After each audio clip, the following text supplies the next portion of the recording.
Welcome, and thank you for listening to the Sales Maven Show. I'm your host, Nikki Roush, your own personal sales maven, here to offer you tips and strategies and techniques to master your sales conversation. Today, we are going to be talking about handling sales failures and how, when they happen, because let's be honest, they do happen, how you can either burn a bridge or how you can build one. And I'm going to be sharing two different examples with you today. And we'll see what happens. We'll see what your big takeaway is from today's episode. But the goal is for you to be thinking about how to plan for those times when things just don't go well. So, I am a big believer that sometimes when things go wrong with a prospect or with a customer, it actually is an opportunity to build a tremendous amount of loyalty and like long-term client relationships when you can take care of them, surprise and delight them, really take it serious and make efforts to make things right. Now, I want to put a qualifier here and say, this is not me saying the customer is always right, that you should always, bend over backwards, give refunds, lot, yada, yada, yada. That's not what I'm saying here. I do think you should always take care of your clients and you should make things right when things are your responsibility. I don't always think the client is right. I know I've had many instances where people have reached out to me. I know one in particular, somebody who had joined my group, was in it for over a year, left a year after they left, came back and asked me to refund them the full year that they were in it because they were having some financial difficulties. Now, I can feel bad for that person, but that's not my responsibility. And so I just want to be clear here that that's not what we're talking about. What we're talking about is when things are either within your control or something that's totally outside the client's control, stuff that you are making decisions about. So I'm going to give you two scenarios here. So this one actually was my failure with a client. A company had hired me, or a coaching program had hired me to deliver training to their coaching people. And we had agreed that each one of their people would sign up and pay directly to me for this training program. They got a special price on it. I put together, content that I know would really make difference to their to the business and the kind of sales that they were doing, and put together a really comprehensive workbook, which is one of the things that I pride myself on. And about a week before the training was to happen, the organizer reached out and said, "Hey, is there any way that you could add, and cover these extra pieces in your training?" Now, at this point, I had already spent a tremendous amount of time putting together the presentation and the workbook. Like, it was done, it's all set up in the system, everything's automated. So, somebody signs up, they get the workbook sent to them. So it was quite a big ask. And so what I said was, I will address these things in the Q&A because the presentation is set, the training content is set, the workbook is set. And so she was totally fine with that. So the day came, delivered the training. The people on the group were, I'll say, delighted. That was my impression. They were absolutely delighted with the training. Now, one of the things I did do is a couple days before the training, I did go in and added some bonus content. It didn't make it into the workbook, but it did make it into the presentation itself. I used Keynote, so it made it into the keynote that I was going to deliver. And it was just kind of my way to really want to surprise and delight. So did the training. They were delighted, had really good interaction, and they were so delighted that the organizer said, "Is there any way that we can go back out to our group and let them know how good this was and encourage people to sign up and just get access to the recordings? Because I think people really need this content and not everybody in the group signed up." So I said, "Yes, absolutely. I'll make the recording available for a certain period of time. People can sign up for it." To which that happened, got some signups. One person in particular started to watch the training and then reached out to us and said, "Hey, this training, it only shows Nikki talking. It doesn't show her slides. Can I get her slides?" To which my first response was the workbook, like it should have shown the slides. Like this was a mistake. I'm not sure something happened in our settings. It didn't get recorded properly. And so I said, all everything that is in the training is in the workbook. So the workbook will be sufficient because ultimately at this point there's nothing I can do. Like the recording is done. The Q&A stuff was so impactful and I didn't want to re-record the training, not because I didn't want to take the time to do it, but I wanted them to be able to hear and see the interaction between me and the group members because a lot of their questions were so specific to their business. It was such a crucial part of the training, which is part of why they were so delighted. And then she reached out again and said, yeah, except for that there's bonus content that's not in the workbook. And there was specific language suggestions in there. And I was like, oh, yeah, I'd forgotten that I did this bonus content. So, what I ended up doing was I recorded a mini training that just had the bonus content. So, this way I knew the slides were there, I knew the content was there. It was just me. And it was probably another, gosh, let's say like a quarter's worth of the training content that they had already gotten. And again, this was bonus, this wasn't advertised, but I don't want somebody to miss out on something. To which she was so delighted when I sent this to her and said, I did this bonus training for you. And I actually added another piece in there that I thought would be really helpful after, spending that time with their group. So here this is for you. We'll make it available for the same amount of time. Want to make sure you have it. Please reach out to me with any questions. She was so delighted. She sent back this incredibly kind message to me. So that was good, right? I was happy. Now, here's the other thing she did. She didn't just stop there.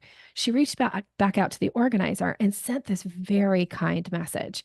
It said, just to let you know, the video version of the training was missing the slides.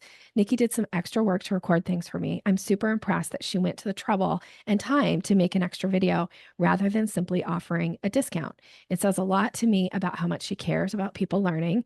So I wanted to let you know and to thank you for choosing her to do the training. Like, perfect, right? So then the organizer reaches out to me and is also now delighted that I went above and beyond. And that's what we're going for, right? It's not her fault that the slides didn't record. And frankly, I'm not sure why they didn't record. It had to have been a failure somewhere with the system that I was using. But ultimately, it's my failure because I'm the one that chose the system to use. And I've never had slides not record before. So this was like, okay. And so we've taken steps to ensure that that doesn't happen. Although it did just happen again in another situation. But I think it was a change. The system that I use, I'm not going to call them out, but I think they changed their settings or something. So we've now fixed it again, right? Like, but and I've had to re-record trainings as a result of it. And I've done that even when I didn't really have the time. It wasn't slotted into my schedule. But again, it's my responsibility to deliver and make sure that the client is delighted and happy. And going that extra mile allows people to then hopefully be somewhat appreciative, right?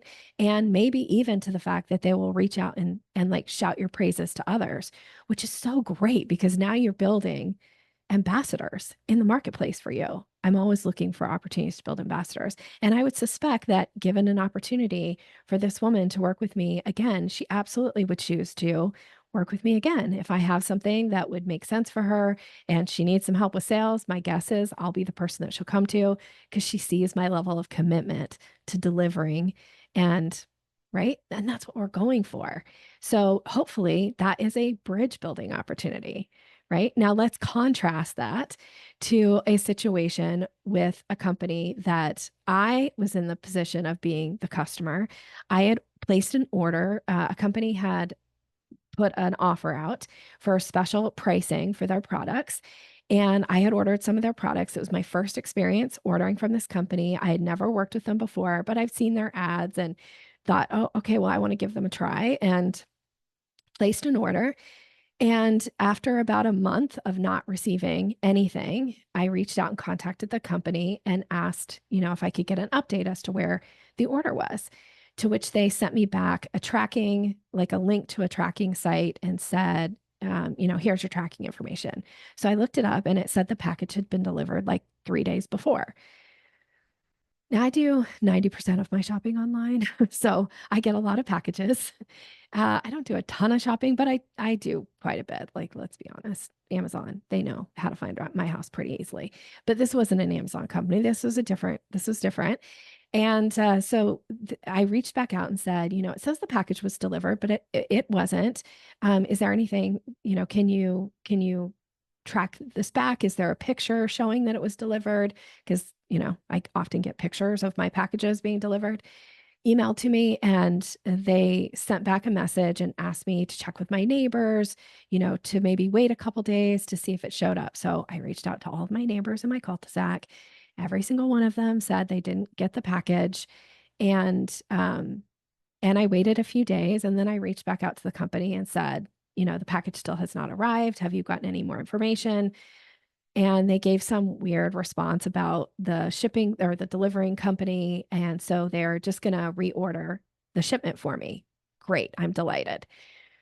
Another month goes by. I reach back out to them and say, still have not received the second package. Do you have tracking information? To which they sent me a link, clicked on it. It said the package was delivered 3 days ago. Same 3 days. Okay. I'm starting to feel a little suspicious. So reach back out, say the package wasn't delivered. They send me the same thing, check with your neighbors, blah, blah, blah. I'm like, no. At this point, I would just like to request a refund because this feels really fishy. To which they sent me this response. It says, thank you for contacting us. We feel sorry that you failed to receive the package successfully again, but please allow us to explain why the package was not successfully delivered. Since this is the second time you have failed to receive the package, I think the courier has some problems with the delivery service in your area. We have already filed a claim with them. Although they still refuse to bear 100% of the loss of the order since the package was shown delivered, we tried our best to require them to increase the proportion of the compensation for the loss as much as possible. With our unremitting efforts, we have obtained a 60% refund for you. I know this may be different from the ratio you expected, but please understand that we also suffered a huge loss as the products were sold at a very low price already. We would appreciate it if you could understand our difficult. Please allow me to apologize. We look forward to your reply. And I was like, wait, what? Wait, you have a problem with your delivery company and you're telling me that you're only going to give me 60% of a refund for something I didn't even get? This is not like damaged product that they actually delivered. And their language, right? The language in the messaging, twice they say, you failed to receive the package. No, the package was failed to be delivered to me. I didn't fail as the customer. That doesn't work. So, and this idea of please understand we've suffered a huge loss as the products were sold at a very low price. I didn't set their prices. That's on them. So to push that off to a customer, like talk about like pouring gasoline and lighting the bridge on fire. I was like, no. And I sent back another message saying, this is absolutely unacceptable. I expect 100% refund, please advise. To which they said, we apologize again for the unpleasant shopping experience we've caused you and hope to resolve this issue as soon as possible. We will do our best to minimize your losses. Through unremitting communication with our superiors, we obtained a refund of up to 90% for your order. We are not sure if you can accept this. No, I'm not going to accept a refund. Again, that's like going to a restaurant, going up to a counter, ordering some food, sitting down, and they're supposed to bring your food out to you. And then they come back and say, oh, our supplier didn't deliver, the food today. So here's 60% of your food order refunded. It's like, no, that's not how business works. And then to say, oh, but we went to our superiors and they said we would give you a 90% back on something you never even received. No, talk about burning bridges. Now, in this particular case, at this point, I'm done. So I just went and requested, like, challenged the charge with my credit card company, which I try never to do because I don't know if you know this. Well, you probably do as a business owner. When somebody challenges a charge on their credit card, you have to fight it. And they immediately take the money back from the company. And as the business owner, it costs you extra fees. So I try never to do that to anybody. But in this particular case, come on. So crazy. So, what's the message here? The message is you have an opportunity. If this company had just offered me a 100% refund, I probably would have gone my separate ways. Maybe I would have tried them again. Maybe not. Probably not, actually, after 2 times of not delivering and the message about how I failed to receive their product. That probably would have been it. But yet, there's always opportunity to make things right. And yes, sometimes it takes extra effort. And yes, sometimes we suffer a loss as a business owner to make things right, or we have to go out of our way, spend extra time, uh, do something extra, sometimes offer a discount to try to make it right, or sometimes just offer some little extra thing. But come on, do you want to build bridges or do you want to burn bridges? Because, there's some stats out there about, if somebody's happy, they might tell a couple people, but if somebody isn't happy, they might tell, 10 or 20 or however many people. I mean, at this point, if I'm telling you, I'm actually not going to say the name of the company, but we get hundreds of downloads on a podcast. So this is me like potentially having the platform to tell hundreds of people not to order from this company. Again, I'm not going to share the company name because I don't know, doesn't feel like that's in alignment with who I am to say, but they definitely lit that bridge on fire and it is now in cinders. And I will never do business with them again. And if somebody ever asked me privately, I would be sure to name the company and talk about why I think their stuff is a scam. I'm not actually sure if they deliver anything. Doesn't matter at this point. Okay. In conclusion, what is something that you can do to delight and surprise a client when something goes wrong? What's something you would do? Would you reach out and share?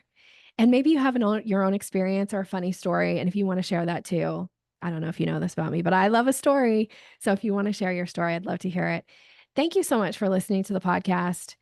Please go out and build bridges. I'm wishing you continued success in all that you're doing. Take care.